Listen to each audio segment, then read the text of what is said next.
회원분 중에 어떤 분이 이런 질문을 주셨어요. 지금 보여드리는 예가 질문 내용과 완벽하게 일치하진 않지만 여러분들이 이해하시기 편하게 제가 바꾼 예시고요. 반복적으로 동작하는 프로그램 내부에 조건문이 있고 그 조건문 내부에 샵 include를 사용해서 경우에 따라서 다른 스크립트를 포함하도록 하는 형태로 만들어진 겁니다. 그런데 이게 잘 동작하다가 한 번씩 오류가 난다고 왜 그런지 모르겠다고 하시면서 저에게 질문을 해주셨어요. 제가 이 질문을 받고 살짝 뇌정지가 왔습니다. 이런 구조는 처음 봤거든요. 이건 완전히 잘못된 사용 방법입니다. 그냥 직접적으로 말씀을 드리면 이렇게 사용하시라고 만들어져 있는 기능이 아니고요. 앞서 설명드린 것처럼 특정 스크립트에 작성이 되어 있는 내용 전체를 불러오는 것만을 목적으로 사용되는 것이 맞습니다. 이해가 잘 안 되시면 샵 include는 함수, 클래스 등을 파일로 구분해서 구현해 놓은 것이다 라고 생각을 하시는 게 여러분들에게 훨씬 더 도움이 되실 겁니다. 어렵더라도 설명은 해야 되니까 예를 살펴보면서 조금 더 설명을 드릴게요. 앞서 우리가 테스트했던 예를 가지고 다시 생각을 해보면 이 스크립트는 이것과 같다고 했죠. include가 되는 시점에서 변수라는 이름의 변수가 생기고 거기에 1이 저장됩니다. 그러면 이 변수는 언제 사라질까요? include로 포함된 스크립트에 의해서 생성이 된 변수는 우리가 메인 스크립트에서 만든 변수와 동일하게 프로그램이 종료되기 직전까지 유지가 됩니다. 이 개념을 가지고 다시 질문으로 돌아가 볼게요. sub1과 sub2의 내용을 보시면 각각 변수 1과 변수 2라는 이름을 가지는 변수가 있습니다.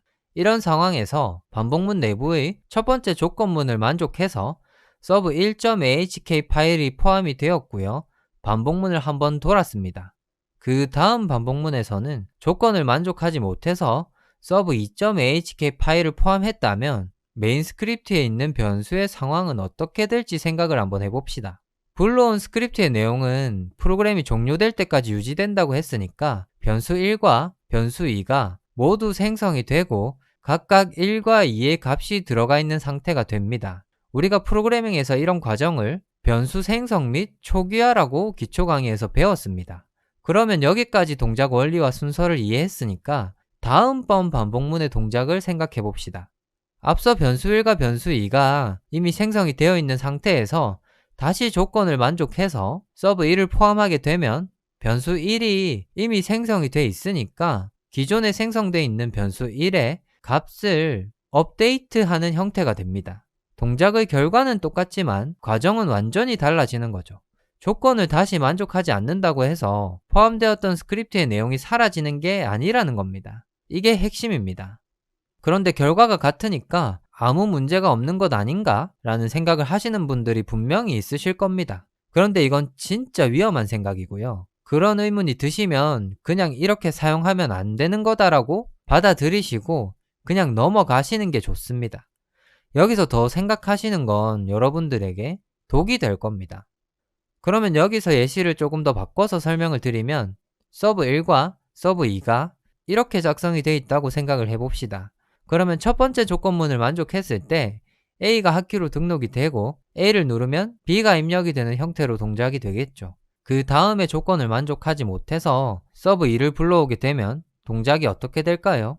A를 누르면 C가 입력이 될까요? 그렇게 동작하지 않고요. A를 아무리 눌러도 B만 입력이 될 겁니다. 왜 그럴까요? 이걸 이렇게 만든 분은 두 가지에 대한 이해가 부족했습니다. 첫 번째로 include로 불러온 스크립트는 프로그램이 종료될 때까지 사라지지 않는다는 개념을 모르셨을 거고요. 두 번째로 한 번 등록된 핫키는 프로그램이 종료될 때까지 해제되지 않는다는 것을 모르셨을 겁니다. 개념적으로 완벽하게 이해를 못하신 상태니까 이해할 수 없는 구조를 가진 스크립트가 만들어지게 된 거고요. 제가 항상 이론을 강조하는 이유가 여기에 있는 겁니다. 물론 include에 관한 건 제가 자세히 알려드리지 않은 내용이니까 모르시는 게 당연한 거고 절대 나무라는 거 아니니까 오해하지 마시고요. 그러면 이게 틀렸다는 거 알았으니까 어떻게 수정할 수 있을지 같이 한번 생각을 해봅시다. 우선 서브를 하나로 합치고 두 기능을 함수로 만듭니다. 학기를 등록하고 해제하는 건 A to G 12강을 보시면 알려드리니까 참고하시고요. 그 다음에 메인 스크립트의 프로그램이 실행될 때 실행되는 부분에, 그러니까 스크립트 상단이죠. 스크립트 상단에 include로 서브 스크립트를 불러와서 함수를 추가시킵니다. 이러면 서브 1과 서브 2가 함수로 만들어져 있으니까 이 함수들을 사용해서 조건에 맞는 동작을 하도록 만드는 구조로 프로그램을 만들 수가 있는 겁니다. 이렇게 만들어야지만 올바른 구조로 프로그램을 만든 것이고요. 당연히 오류 없이 잘 동작할 겁니다. 이 설명으로 머리가 좀 복잡하실 수 있는데 그냥 단순하게 생각하시면 됩니다. include는 항상 메인 스크립트의 제일 위에 프로그램이 실행될 때 한 번만 불러오도록 작성하신다는 것을 기억하시고요. 내가 함수 또는 클래스로 구현한 재활용이 가능한 기능들을 파일로 구분하는 용도로만 사용하신다고 생각을 하시면 되는 겁니다. include 구문에 대한 이해가 완벽하다고 생각을 하시면 자유롭게 사용을 하셔도 상관없지만, 이해가 조금이라도 부족하다고 생각되신다면 그냥 이런 경우에만 사용하신다고 생각을 하시는 게 좋을 겁니다. 사실 이 예는 이렇게 샵이프로 만들어진 문맥 감지에 따른 학기 등록에 관한 문제였습니다. 그래서 잘 동작이 될 수 있는 스크립트입니다.